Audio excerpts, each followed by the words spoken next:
Friends మనం బయటకు వెళ్తున్న ఫ్రెండ్స్ ఎలా ఉంటారో అట్లా మంచిగా ఉందండి. అంటే ఎలా అసలు చిరంజీవి వెంకటేష్ అంటే ఏంటి క్యారెక్టర్స్ ఏంటి అని మనం ఇప్పుడు అన్నీ చెప్పేసి ఇంకా వేరే వాళ్ళు మూవీ అని చూస్తారండి.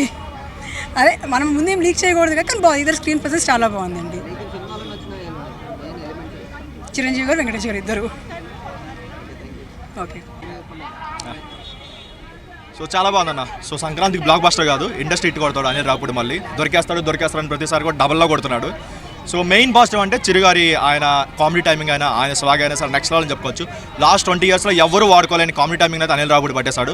అండ్ మెయిన్ పాజిటివ్ కూడా ఏంటంటే సెకండ్ హాఫ్లో వచ్చే వెంకీ గారి క్యాంబియో ఏదైతే ఉందో అక్కడ వరకు ఒక లెక్క, ఆ తర్వాత ఒక లెక్క అన్నట్టు ఆ 20 minutes దద్దరిల్లిపోయింది, మామూలుగా లేదు.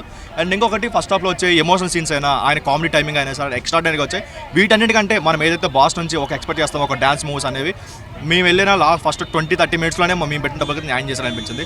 ఆ హుక్ స్టెప్ అయినా లేదంటే శశిరేఖ సాంగ్లో ఆయన డ్యాన్స్ మూవ్స్ అయినా అన్నిటికంటే మెయిన్ ఏంటంటే ఇంటర్వెల్ ముందు వచ్చి ఒక ఫోక్ సాంగ్ ఉంటుంది, దాని వరకు ఇచ్చి పడేసాడని చెప్పుకోవచ్చు.